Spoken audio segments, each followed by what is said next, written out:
5 minute में आज आपको 10 मिनट में कंफर्मली सिखाने जा रहा हूं, जो कि आपने कई बार देखे होंगे, सुने भी होंगे, लेकिन आज आप इनको याद कर लीजिए। तो पहला जो वर्ड है वो है डार्क हॉर्स। डार्क हॉर्स का मतलब होता है गाइस छुपा रुस्तम। छुपा रुस्तम। अब आपको पता है पहली बार जब आपने देखा ना तो इसका मीनिंग आपको लगा होगा डार्क मतलब काला और हॉर्स मतलब घोड़ा, तो ये हो गया डार्क हॉर्स मतलब काला घोड़ा।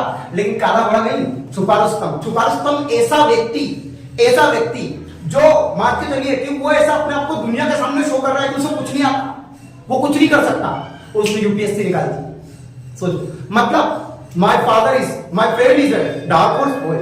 क्यों? उसने तो यार वो तो एमपी पुलिस में सिलेक्शन हो गया उसका, डार्क हॉर्स, लेकिन उसको तो कुछ भी नहीं आता, 12th क्लास में उसको तो कुछ भी नहीं आता। तो ऐसा व्यक्ति डार्क हॉर्स व्यक्ति।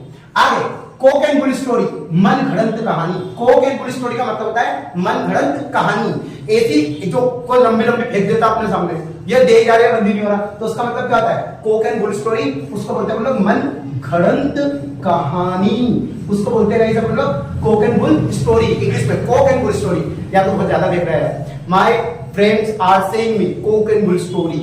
मेरे दोस्त मुझे कह रहे हैं मन घड़ंत कहानी, स्टोरीज, कहानियां।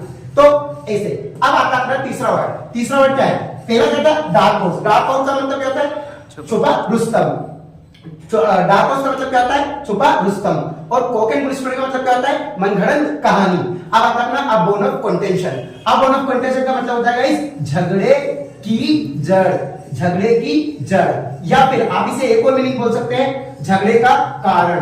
झगड़े की जड़ या झगड़े का कारण। अच्छा, इसकी इंग्लिश भी एक और है guys, an apple of discord. An apple of discord, ये भी याद रखना आप लोग, ये भी इसका यूज बहुत ज्यादा होता है, दोनों का मतलब आप यूज कर सकते हैं। झगड़े की जड़, जैसे मैंने बोला कि अ पेन या a marker is an apple of discord between Ram sir and Sita man.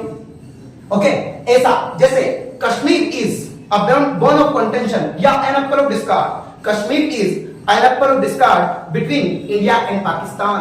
Understand और not? Okay, the position is an apple of discard between PM Modi and Rahul Gandhi. Understand or not? So this is the thing. अब bone of contention या an apple of discard. तो मजा आता है। देखिएगा आगे का मीनिंग क्या है। अगर चैनल आपको सीखना, कुछ भी सीख रहे हैं आप लोग, तो प्लीज गाइस चैनल को सब्सक्राइब जरूर करें। Fourth word, at the dead of night. At the dead of night, इसका मतलब होता है गाइस आधी रात को। आधी रात को। और हर एक इंसान के पास ऐसा ना ऐसा दोस्त जरूर होता है जो आधी रात को आपके लिए खड़ा हो जाएगा, तलवार लेकर खड़ा हो जाएगा, पैसा लेकर खड़ा हो जाएगा, बाइक लेकर खड़ा हो जाएगा। तो आधी रात को, अरे मैं तो तेरे लिए आधी रात को हाजिर हूं यार, I am present for you at the dead of night. Okay, तो आगे देखिएगा बोसम फ्रेंड। गाइस इसकी थोड़ी सी स्पेलिंग गलत लिखी है, तो मैं इसको थोड़ा सा मिटा रहा हूं, देख लीजिएगा थोड़ा। बोसम फ्रेंड की स्पेलिंग शायद आई थिंक ये है, कंफर्म नहीं है ना, तो आप देख लीजिएगा। बोसम फ्रेंड, बोसम फ्रेंड का मतलब होता है जिगरी दोस्त।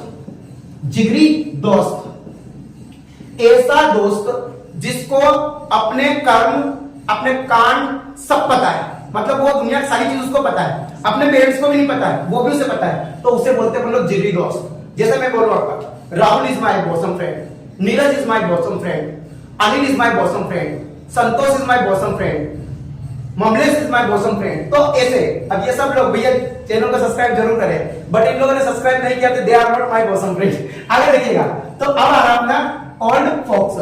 ओल्ड फोक्स को इंग्लिश में क्या कहते हैं देखिएगा। ओल्ड फोक्स का मतलब होता है पुराना खिलाड़ी।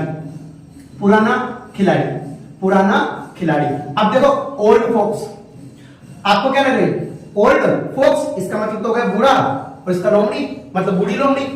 लेकिन ओल्ड फोक्स का पूरा मतलब निकलेगा गाइस पुराना खिलाड़ी। अब मैं इसका मतलब बता रहा हूं, ये ऐसे वर्ड से इनका इंग्लिश में मीनिंग कुछ और ही है, मतलब इसका वर्ड का मतलब कुछ और ही निकल रहा है, लेकिन हिंदी इसका कुछ और ही निकलेगा। इन्हें फ्रेजल वोकैबुलरीज भी कहा जाता है, फ्रेजल वोकैबुलरीज। तो ओल्ड फोक्स का मतलब होता है पुराना खिलाड़ी, ऐसा व्यक्ति जो हर चीज का नॉलेज रखता हो और वो बहुत पुराने तरीके से नॉलेज को, अपने सॉल्यूशन को सोल्व कर सकता है, हर चीज को सोल्व कर सकता है। जैसे मैं कह रहा हूं, हम कभी कभी अपने अरे पापा आपको बाइक चलाने नहीं आता है, और पापा ने अपने पास से कट मार दिया, मतलब क्या हो? माय फादर इज क्या है ना, एन ओल्ड फॉक्स। याद रखना, तो मेरे पिताजी क्या है? ओल्ड फॉक्स है, मतलब पुराने खिलाड़ी। याद रखना। अ snake in the grass, a snake in the grass मतलब होता है आस्तीन का सांप। तो आस्तीन का सांप आस्तीन का आपसे कहने का मतलब ये होता है कि जैसे मैं आपसे बोलूं यार कोई व्यक्ति अपने साइड में और उसने अपनी लंका लगा दी, मतलब अपने सारे राज खोल दिए।